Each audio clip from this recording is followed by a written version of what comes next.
unbeaten. You couldn't ask for anything more at this stage in this event, and it's almost like you guys are under the radar, which is kind of weird too. It's always nice being Team Canada and kind of having the underdog story at the same time, and takes a little bit of the pressure off too. So I can't argue with the start right now. So obviously you've been an alternate for this team. Now you're in the house with Brennan. Have you gained a new appreciation for what he offers as a skip, what he brings to the game as a skip from being with him in the house? Oh yeah, I mean I had a great appreciation for him being the fifth and just getting in the house with him, hearing how he thinks, watching how he throws. Like, he's one of the best skips in the world right now, and I'm just happy to be part of the team.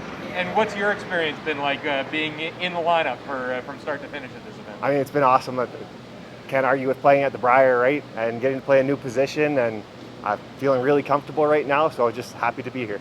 And last question, what are you seeing in Brendan that makes you convinced that he's going to be around for closing weekend? You and him, but the whole team. But what are you seeing in Brendan particularly? He's just really composed right now. He's throwing the rock well. He's seeing things well, and just the attitude that he's got, calm, cool, collected. We'll be around. Tyler, work the weight. I know you've been working hard to get it, but nice to get that W on the board. Yeah, it was definitely, first three games were definitely rough. I just couldn't put it together for the first three. I'd only make one shot and end, so I finally put some shots together. You were saying the other night too that not having that first game, having the bye, took you a little bit to get adjusted, used to the ice. Yeah, the first game we came out a little flat. The other team had a game on the ice, so they were nailing the draws right away, first end, and we were kind of caught off guard a bit, and then we had to play catch up for the rest of the game, and it is what it is. Used to be you're the young skip at the Brier. Now you're playing guys younger than you. You must be feeling old out there. I don't think I feel too old, but I'm definitely older than him, I guess. But it's pretty cool to see a junior team out here. It's great for the sport, great to grow the sport. So nice to see, but glad we got the win. I feel like you guys have been playing well enough to be 3-1, not 1-3. Almost 4-0. To be honest with you, it was so close. Like, we just. Unfortunately, we played the three top teams right off the bat. I personally have been just off a little bit. I'm just not quite. I'm missing a couple shots I shouldn't, and had I made those the first three games, I think it would be a different story. But I'm coming. It's getting better all the time, and that was a massive win. I think we're still in the hunt.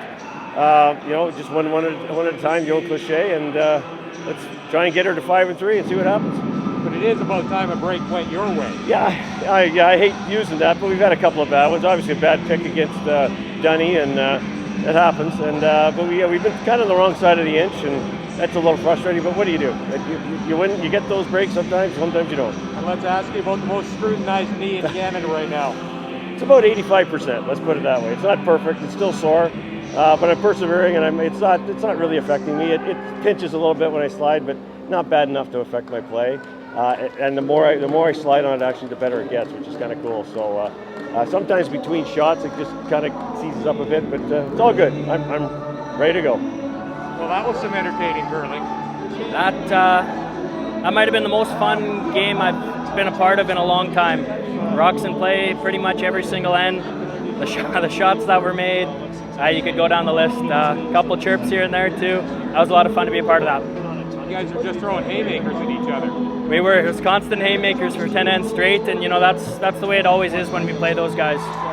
Luckily enough, this time around, we were the ones that came out on top. The quad he made in the fourth end. How did you see that? Just fortunate enough it was still there. If his roll doesn't go as far as it did, we don't have a hole there. So got a little bit fortunate. He minor error, but he missed it at the end of the day and gave us a chance. And I mean, when you play a team like that, you got to capitalize no matter what the shot is. What's the mentality when you play against Kevin, knowing that there's really no shot that he won't try? There's no hiding out there, that's for sure. It's just get it to 10 ends, get it close, have the hammer, be down one, up one, whatever it may be, just keep it close. And just see where the chips fall at the end. That's all you can do, because you're never going to blow out teams like that unless they don't show up. So that's all our mindset is in those ones. Do you believe in the concept of making a statement, and did that make a statement about your team? I think it did, absolutely. To be completely honest for you, I thought we dominated almost every end of that game.